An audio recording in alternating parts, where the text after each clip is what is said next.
en el sentido de la dimensión que pudiera tener el cártel inmobiliario. Ya escuchamos ahorita fuerte las declaraciones de Humberto Robles Pompa, el exdirector del Iscresón, confirmando que hay una investigación abierta del cártel inmobiliario por motivos políticos, digo, sus loqueras y por sus broncas con Puro Potillo, el exsecretario de Gobierno.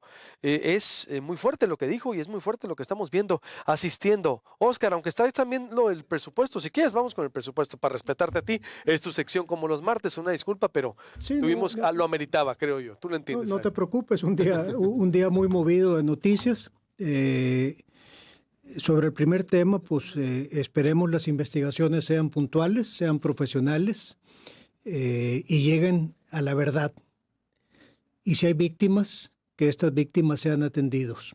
O sea, un crimen como el que narran, pues tiene que ser dilucidado y tiene que llegarse a una verdad por el bien de las víctimas, pero por el bien del Estado, ¿no? Entonces esa parte creo que vamos a escuchar más y creo que es importante que des el espacio pues, a las distintas voces. Creo que fue bueno que Humberto Robles Pompas salga a decir su verdad. Es válido Así es, cada quien tiene su verdad, sí. y creo que habla bien uno del programa y también habla bien de él, de que como siempre le entra en los temas y dice, aquí estoy, ¿no? O sea, me gustaría ver más políticos que dicen, aquí estoy y esta es mi verdad y la defiendo, ¿no? Sí, Y se queda ya, abierto el micrófono, no obvio, para sí, ellos, para... ya que el Ministerio Público y los juzgados determinen quién tiene la razón, ¿no? Exacto, pero finalmente es el Pero gobernador el que está marcando sí, la sí, pauta, está el que lo dijo en conferencia de prensa y por eso se activa todo al decir, sí, bueno, sí, sí, la sí, gente tiene que entender de qué se trata el cártel inmobiliario, sí, ¿no? se activa todo eso, sí, pero yéndonos con el tema del presupuesto, que es Sí, un tema fascinante y además da para mucho. presupuesto del 2022 que propone el gobierno de Sonora. 2022 para el gobierno del Estado que presenta el Ejecutivo ante el Congreso, pues tengo que partir de la base de que el hablar no es inocente. Lo vimos mucho en las campañas de que había una gran intención del gobernador de que iba a transformar el Estado. Y siguiendo un poco la picaresca mexicana que decía Monsiváis de que amistad que no se refleja en la nómina es pura demagogia, o la versión moderna que decía Cabeza de Vaca, que decía que amistad que no se refleja en el presupuesto no es amistad de a de veras. El Estado no le va bien para 2022 en la intención presupuestal federal y el presupuesto que presenta el gobierno del Estado es 1.1% inferior al presentado por el gobierno de Pavlovich para 2021. Pocas palabras, va a haber menos dinero para el Estado en 2022 que en 2021. Esto nada más sobre la intención presupuestal de 2021. Hay que recordar, y aquí lo mencionábamos, de que hubo una ampliación al presupuesto del gobierno del Estado del orden, pues a junio era de 4.500 millones de pesos, ya lo corrigieron y hay una ampliación de 2.120 a 2.200 millones de pesos. En términos reales o en términos nominales, para ser correcto, el presupuesto que presenta el gobierno de Padres va a ser 3.000 millones de pesos menos de lo que ejerció o de lo que proyectan ellos mismos ejercer por parte del gobierno del Estado para 2021. Y aquí, cuando digo que el hablar no es inocente, pues veíamos que en campaña y todavía siendo gobernador electo, decía de que iba a haber ahorros por 4.500 millones de pesos. No sé si tú recuerdas esa cifra Sí, que decía el gobernador. perfectamente, sí. Y aquí es muy importante hablar del lenguaje. Cuando un político te dice vamos a ajustar, no es cierto, van a incrementar. Los ajustes no existen. Lo que quieren es subir el costo de las cosas. No hay nuevos impuestos, sí hay pequeños ajustes en distintos renglones, algo en servicios registrales, en licencias de alcoholes, cosas que hacen todos los años.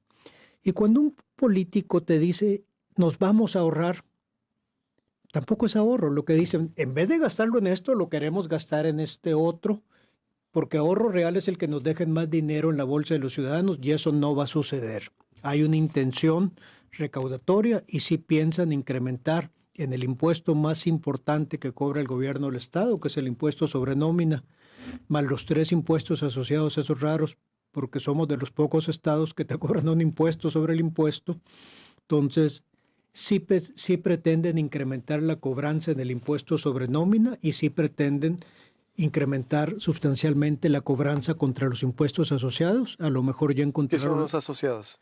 Te cobran un 15% en todos los impuestos y derechos que tú pagas, ya sea impuestos sobre nómina o placas, te cobran 15% para SECOP, 15% para universidades de Sonora y 15% para infraestructura educativa, lo cual es un 45%. El impuesto sobre nómina es 2%, más el 45% de los asociados, la tasa efectiva es el 2.9%. Si tú recuerdas, el gobierno de Padres quitó ciertas exenciones que también de dudosa legalidad. La tasa efectiva de impuestos sobre nómina comparado con otros estados es del orden de 3.4%, comparado con Baja California, que está del orden del 1%. En las placas, pues todos aquellos que van a pagar placas o que van a sacar un acta de nacimiento o que van a hacer cualquier trámite, pues les cobran lo que cuesta el servicio más el 15, y eso eleva mucho el costo, ¿no? Entonces, ¿sí van a actualizar todos esos cobros? Van a hacer pequeñas actualizaciones, sobre todo en licencia de alcoholes y esos rubros, pero no hay impuestos nuevos ni hay un incremento sustancial. ¿Ni en el impuesto sobre la nómina? No. Y aquí entramos en impuestos sobre nómina, nada más entran a modificar la ley de Hacienda, el 218, en el tema de aquel estímulo que hay para aquellos que dan donativos a actividades asistenciales.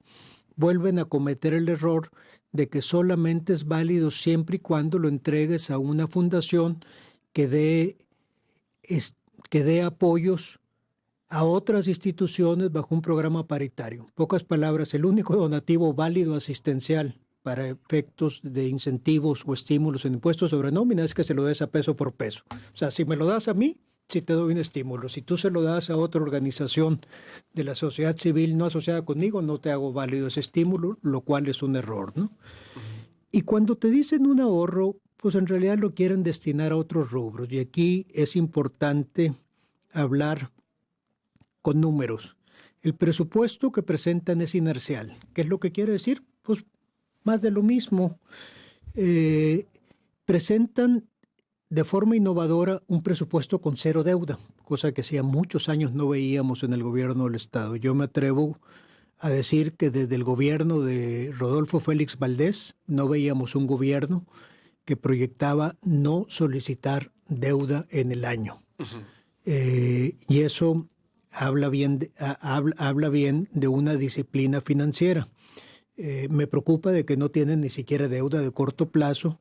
Entonces vamos a ver un gobierno con problemas de tesorería como lo estamos viendo ahorita, porque no tienen ese mecanismo de revolvencia. No hay dinero. No hay dinero. No hay dinero. Y va a haber menos dinero el año pasado que este año.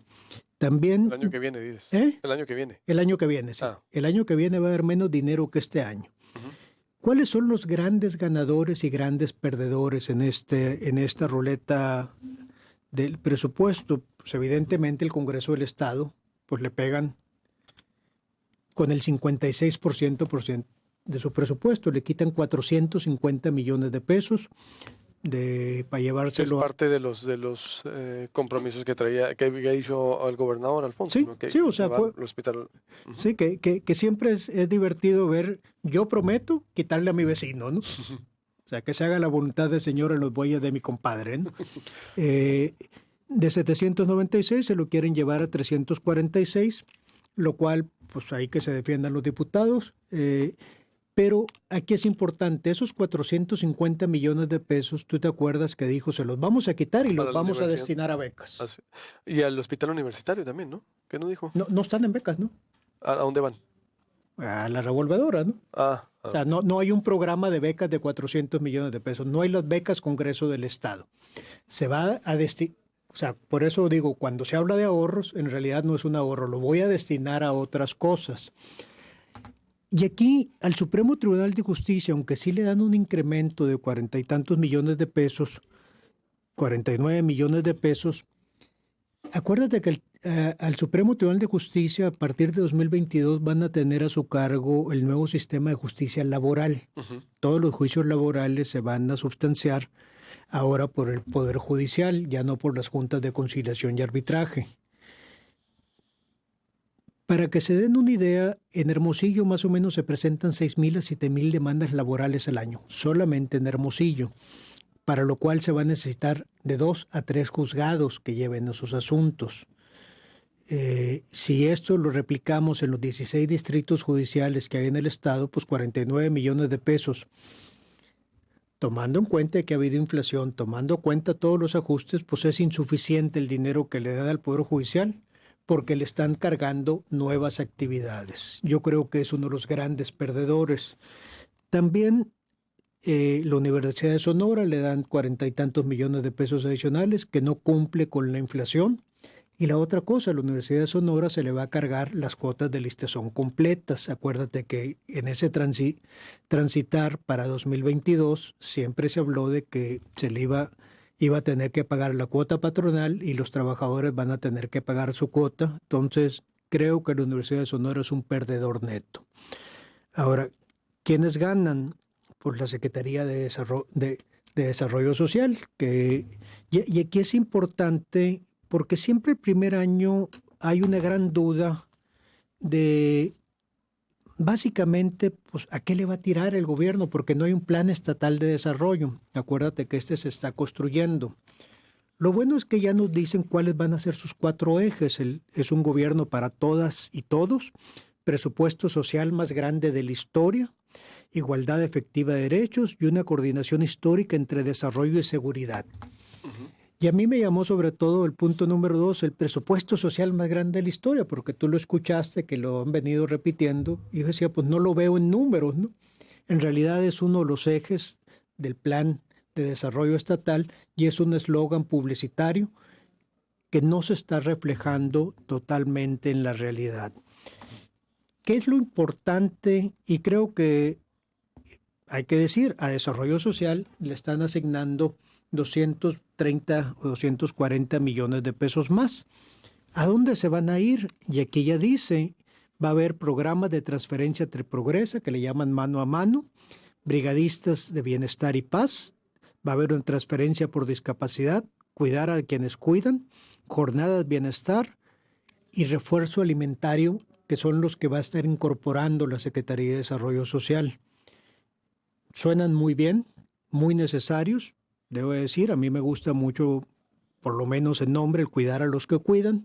Ojalá y estos programas tengan mecanismos efectivos, padrones auditables y que no terminen siendo programas clientelares como los de ya sabes quién. El otro gran perdedor, aunque en números parecería que gana, es el ISTESON, porque le están dando casi 600 millones de pesos adicionales a su presupuesto. Tú tuviste hace una semana y media a un actuario, que es el que conoce cuáles son los números del ISTESON, Sí, y él te decía algo lapidario. Inyectarle, no hay. En el corto plazo no hay solución más que aportarle dinero. Así es. Y si hacen una buena reforma ahorita, va a tener efecto dentro de 15 años. La mala noticia para el director del ISTESON, para su tranquilidad, y la mala noticia para los pensionados y los beneficiarios o los usufructuarios del ISTESON, pues no va a haber dinero suficiente en 2022 tampoco. ¿Por qué? Porque, a decir del director, necesitan 2,000 millones de pesos nada más para tapar el hoyo en gasto normal. Siguen quedando cortos 1,400 millones de pesos sin atender el rezago histórico. Entonces, ojo con el ISTESON. La otra parte que quizás después podamos entrar en detalle, no hay obra pública. La obra pública, la inversión en obra pública más o menos va a ser de 1,400 millones de pesos, que se va en todos los programas de tramos carreteros, drenaje, rehabilitación de escuela, van a hacer un nuevo o instalar adecuar el C5 en otra parte del estado, pero no hay obra pública.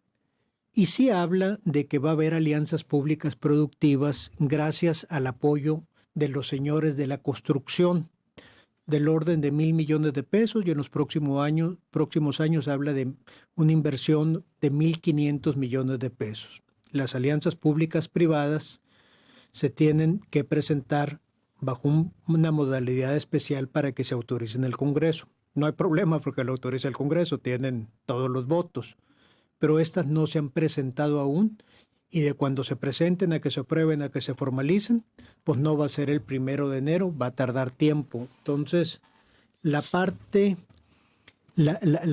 preocupante es de que no se ve la obra pública, que es un detonador del resto de la economía. También a la Secretaría de Economía le va muy bien, le asignan 330, 340 millones de presupuesto adicional. Y aquí hay dos cosas: se crea un CODES, un Consejo de Desarrollo de Sonora, el cual está adscrito a la Secretaría de Economía, pero aquí los dos programas importantes que hablan, para los cuales se destina el dinero, hablan de un banco de desarrollo sin articular. ¿Qué van a hacer con ese banco de desarrollo? Sonora. En Sonora, sí. Y la otra hablan de un fomento y apoyo al cooperativismo, que tampoco lo conocemos. Le entiendo mejor el tema de la banca con 300 millones de pesos, pues suena mucho dinero, pero un banco de desarrollo pues requiere mucho más que eso. Y además un banco, que no es una mala idea, pues necesita otra serie un despliegue de recursos que no se les ve que lo tengan. El déficit para 2021 va a ser del orden de 3,150 millones de pesos. De lo que proyectan ingresar, que hay 1,000 millones de pesos menos de ingresos de lo presupuestado para 2021, pero hay 2,000 millones de pesos más de gastos de lo presupuestado para 2021, vamos a terminar con un déficit del orden de 3,150 millones de pesos. Oye, ¿quién lo paga? Los proveedores. Se llaman ADEFAS.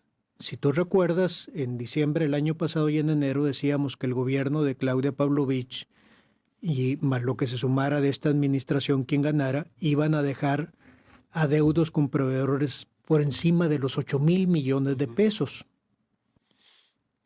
Sí hay dentro del capítulo de deuda que van a atender el pago de los adeudos de ejercicios fiscales anteriores por el orden de 1,145 millones de pesos. Quiere decir que 7,000 millones de pesos de cuentas por pagar, pues ahí las van a guardar en el cajón hasta 2023, 24, 25. Y esto a todos los pequeños proveedores y a todos aquellos que no tienen la capacidad, y por qué no decirlo, las palancas para que les paguen, pues los van a tronar. Entonces, no se vale. O les van a decir, pásale esta ventanilla, como muchos gobiernos lo hacen, espero no suceda.